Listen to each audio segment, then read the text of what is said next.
No assistant ever lasted a week working for the paralyzed millionaire until a single dad came along. The rumors spread through the towering glass buildings of downtown Chicago like a cold wind slicing through morning fog. No assistant ever lasted a week working for Vincent Hale. Some said he was heartless. Others said that losing the use of his legs after the accident had turned him into a man made entirely of steel, cold, sharp, impossible to hold. By the seventh day, every assistant walked out, shaken, exhausted, or simply defeated. So when a new applicant walked into the 20th floor lobby of Hale Enterprises one crisp Monday morning, people barely gave him a second glance. They had already decided his fate. He would be gone by Friday, Saturday if he was unusually stubborn. But what they didn't know was that this new applicant wasn't just another assistant looking for a paycheck. His name was Michael Brooks, a single father with tired eyes, a hopeful heart, and a promise whispered to his young daughter every night. Daddy will make things better soon.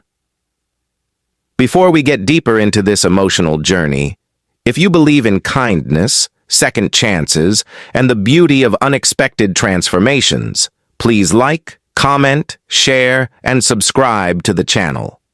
Your support truly helps these stories reach more hearts. From the moment Michael stepped into Vincent Hale's corner office, where the skyline poured in like a living painting, he understood why every assistant had quit. The man in the wheelchair was not only physically paralyzed, he seemed emotionally locked away too. Vincent's expression was cold, his jaw tight, his tone clipped with impatience. Papers were handed to Michael without a glance. Instructions were delivered like commands.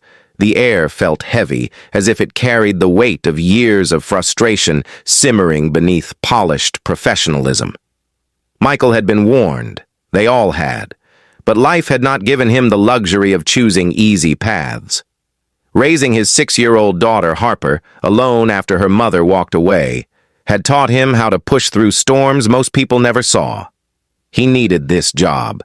Not for pride, not even for survival alone, but to give Harper the childhood she deserved. So when Vincent snapped at him for misplacing a file that had actually never been handed to him, Michael simply apologized and calmly organized the desk.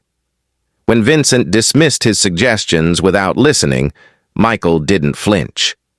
And when the elevator jammed, and Michael had to help guide Vincent's wheelchair down an emergency ramp, while the man complained the entire time, Michael never raised his voice. But that didn't mean it was easy. Every night after work, Michael returned to their tiny apartment, shoulders aching, heart drained. Yet Harper greeted him with drawings, hugs, and stories about her day, reminding him why he kept going. Vincent's walls were thick, built from grief, pride, and the aftermath of a crash that had stolen not only his mobility, but also his fiancée, his trust in people, and his faith in life. No assistant had ever stayed long enough to see past that. But Michael noticed things others might have missed. The way Vincent clenched his jaw right before he lashed out. The way he stared too long at the window as if trying to imagine himself standing again. The way his hands trembled, not from anger, but from fear of being seen as weak. By Thursday, Michael finally understood. It wasn't that Vincent hated people, it was that he hated needing them. Friday morning brought a storm, outside and inside the office. Hale Enterprises was on the brink of losing its biggest investor, and Vincent's frustration was boiling. A critical contract had gone missing from the database, and Vincent erupted, accusing anyone nearby of incompetence. When Michael approached to ask how he could help, Vincent's voice sliced through the air like a blade. The staff watched, expecting the usual reaction, a red face, angry words, a resignation letter. Instead, Michael took a slow breath, steadying the rising sting behind his eyes. He reminded himself this wasn't about him. It was about a man drowning in a life he no longer recognized. Hours passed. The storm outside hammered against the tall windows. The storm inside quieted only when Michael located a backup of the missing file stored on a secured local drive, something no one else had bothered to look for. For the first time in years, Vincent's hard expression flickered. Surprise. Then something softer, something almost human. But the real turning point came that afternoon. Vincent had insisted on reviewing contracts from home, so Michael accompanied him to the private penthouse elevator. As they prepared to leave, Vincent's wheelchair caught on the corner of a rug. He lost his balance, tipping forward. Michael lunged, catching him just before he fell. The moment froze, two men in a silent struggle against gravity and broken pride. Vincent's hands clenched the armrests, his breathing sharp, and for the first time he whispered, not commanded, "Thank you." It wasn't much, but it was a crack in the fortress. Over the next week, things began to shift. Vincent started allowing Michael to assist him without flinching. He asked questions, not barked orders. He listened, sometimes even letting out a small laugh at Michael's stories about Harper's accidental attempts at cooking breakfast. Michael noticed Vincent observing him more carefully, studying how he balanced kindness and strength without losing either.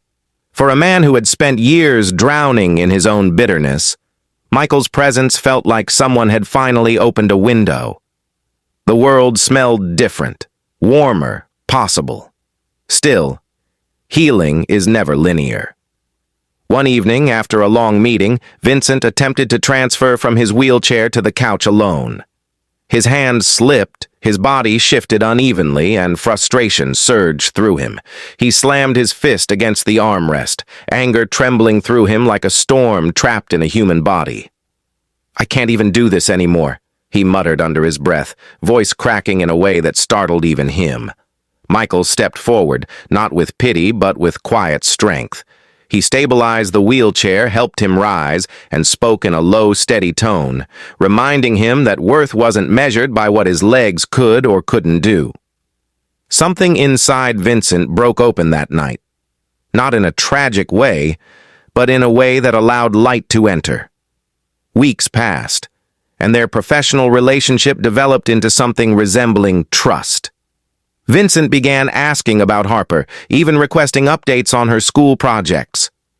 One Friday afternoon, he surprised Michael by suggesting they finish work early and pick up Harper together. The little girl's eyes sparkled when she saw the sleek wheelchair and Vincent's warm, cautious smile.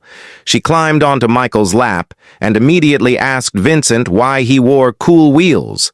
For the first time in years, Vincent laughed. A genuine, unrestrained sound that softened every sharp edge of his persona. Over time, the man who once scared every assistant away became someone Harper genuinely liked, and someone Michael deeply respected. Vincent learned to delegate without fear, and more importantly, he learned that needing people didn't make him broken. It made him human.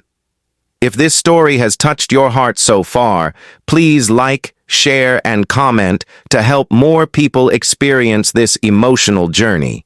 Your support truly makes a difference. As months went on, Vincent's company flourished, not because Michael was perfect, but because he brought something into Vincent's life that wealth never could: patience, compassion, and an anchor strong enough to hold steady even when the waves rose high. Vincent sponsored Harper's school art program, attended her little gallery showcase, and slowly became a part of the small, resilient family they had built together. Before the story ends, I have a special request. Comment below with the word hope if you believe that broken lives can still be rebuilt with kindness. And so, the paralyzed millionaire who once couldn't keep an assistant for 7 days found someone who stayed not because the job was easy, but because the man behind the wheelchair was worth staying for. And Michael, the single dad who walked into that office desperate for a chance, walked out months later with something far greater: a renewed sense of purpose, a friend who had become family, and proof that sometimes the hardest doors to open lead to the most beautiful places. Because in the end, it wasn't about being perfect. It was about choosing compassion, again and again, until healing finally found its way in.